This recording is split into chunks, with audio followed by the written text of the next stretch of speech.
Well, this is, believe it or not, the amazing... Oh, good Lord, naked man already. Semi-naked, that's Terry Gilliam, was doing an underwear advert as well as just to sort of bring in a few pennies while we did our rewriting. And there's Terry J. has put the wastepaper basket over his head. Oh, they're so wonderful. We were all in very good spirits, you can tell, as we were writing here in this amazing house in Barbados called Heron Bay, where we had assembled to spend 2 weeks finally putting the Life of Brian script into shape. It was already there, but we wanted to do some work on it. Terry Jones and myself had sort of decided that we should finish the work in London and then go on holiday, but John and Eric particularly said, no, there's John, look, typing away with his can of hairspray beside him. Always there, always had his hairspray beside him. Anyway, Eric and John said, no, let's go somewhere very nice and right. And this, he couldn't be nicer than this. Look at it. A sort of Italian-style country house by the Caribbean, which is zooming by as I pan. These were the rooms in which we worked, sometimes en masse, sometimes separately. Here's lunch. We've got Eric there. Eric's wife Tanya's there.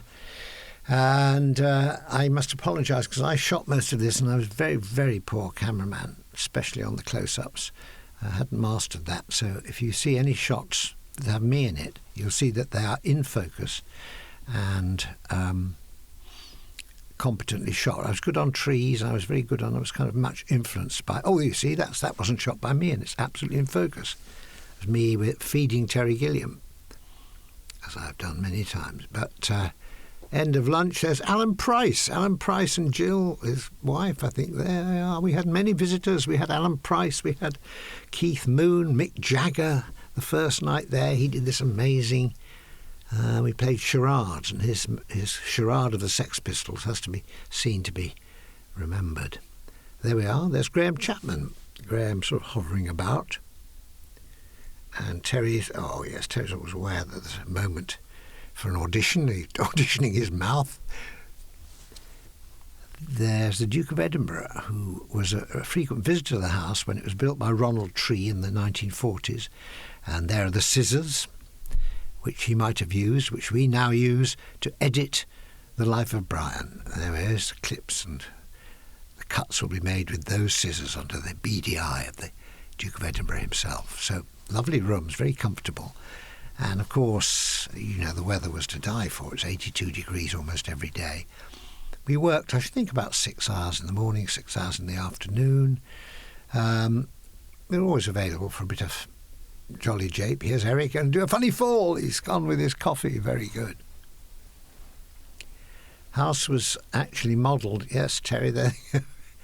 And here's Sir. And there's a great sleeping lion, which is rather wonderful. Recumbent lion.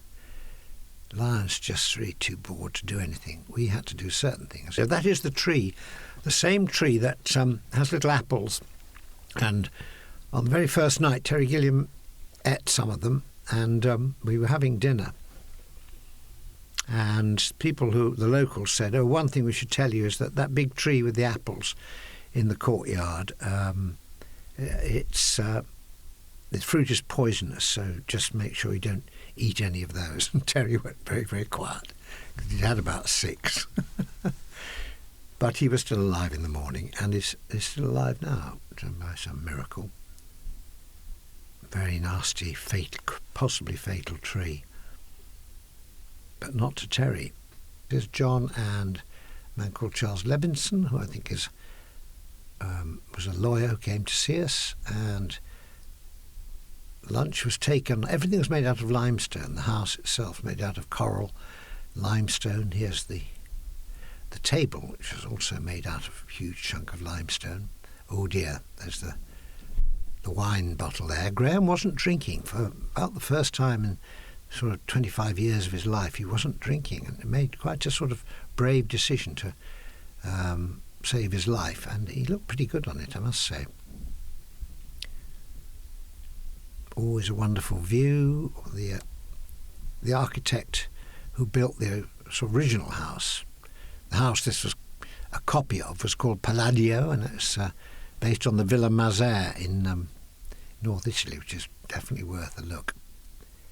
There we are. There's top of Graham's head. A lot of thinking going on there. Oh dear, no, perhaps there isn't.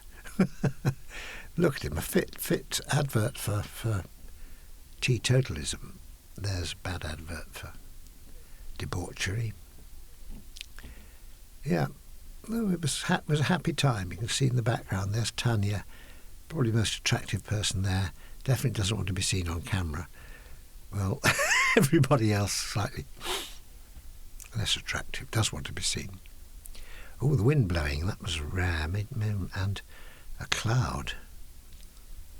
Yeah, I see a perfect Palladian villa reproduced. Ronnie Tree must have had a bit of money. I suppose he didn't pay any tax because he was in Barbados. So I must have made him in this. I think some songbirds in there somewhere, but it's all a blur to me. Graham clutching a copy of the script. We're not quite sure which script. Heading off with his pipe, making him look rather dignified. Probably to work with John. Graham and John being writing partners. Eric was on the beach, and so was John. This is in the afternoon after a very heavy 3-hour session. In the morning we'd have lunch and then sport.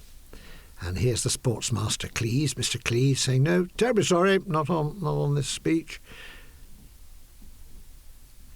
John rather showing off his fast bowling. He's extraordinary, doing a silly run. Here he comes. He does love...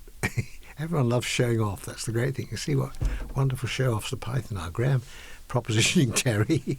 Didn't get anywhere there. Oh, the ball's gone into the Caribbean. Oh, dear.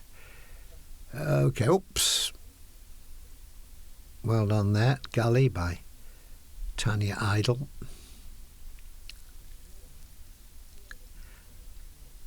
Nice beach, but too much water on it, really. Ooh, got him. Oh dear, now squabbling over the frisbee. Who's going to have the frisbee? My day for the frisbee. Fortunately, we were very generous in the writing. I think we produced quite a lot. There's Graham about to light his pipe. Rather arty shot there, but...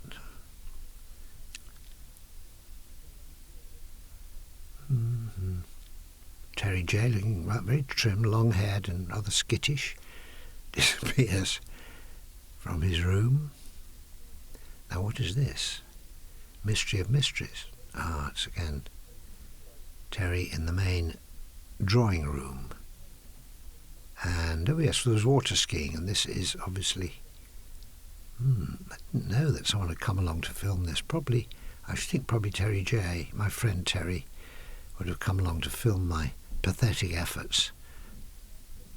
Or it might be Terry Gilliam, hoping I'd fall in. But we'll see. It was quite early in the morning. Before anyone was up, I decided to have a go at this, but I must have taken the cameraman with me, so I must have been confident. And there, and to the water, yes, there we are. Riding the waves. Oh, it was very exciting, really. I haven't done much of it since then. Anyway, this is what it's like, writing the life of Brian. Graham wouldn't be able to do this because of his pipe. He'd have to take his pipe with him, and I just don't think it'd last long on skis.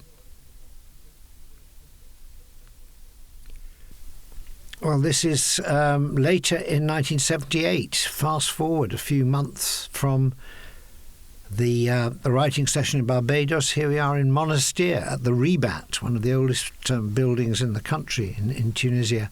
And there is the big set that was built. That's a set on the left that was built for Jesus of Nazareth, film with Robert Powell. Here are extras assembling.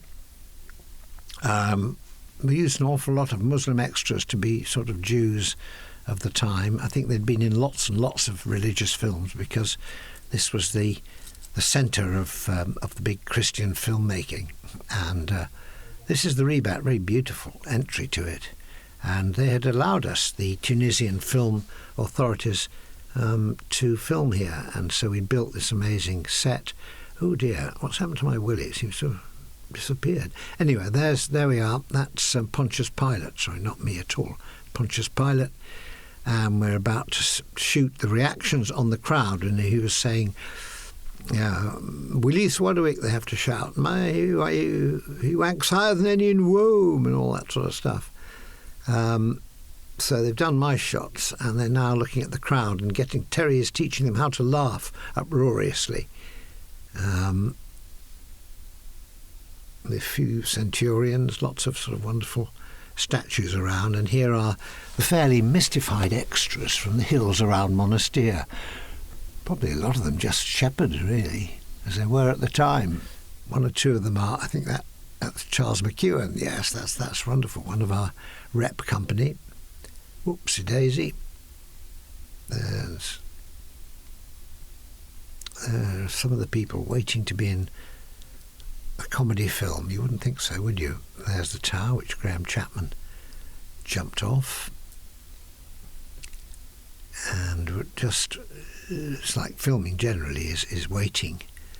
It's like, was it Einstein who said life is 96% waiting? Well, filming is about 98%. There's Terry. I'm telling you what to do. Okay. We want you to laugh and point and fall over and make fun of Pontius Pilate. In a minute.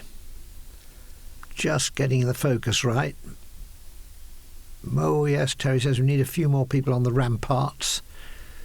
There's the man, a Tunisian first director. He's the one who issued the orders on Terry's behalf. Oh, there we are. There's Andrew McLaughlin, Bernard McKenna, some of our guys. So they've got to close up some of our guys. There's Terry Baylor, I think. Yeah.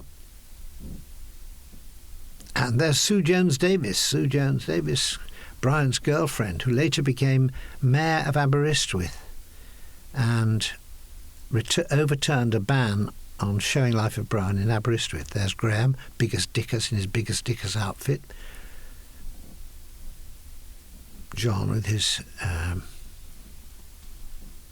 studious look.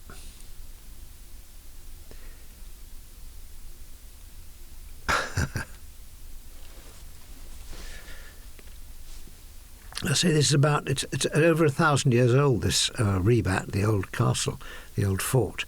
And all the things that we put in there, we built ourselves. All these columns, obviously, and the statues are obvious. But even when we did the drawing on the wall, we had to sort of cover the wall with a base. Obviously, we couldn't defile this building. Oh, there they are. They've got it now. They're all clapping and cheering. Yes, he wanks higher than any in Rome. Oh, yes, we've done this. Not again. No, please.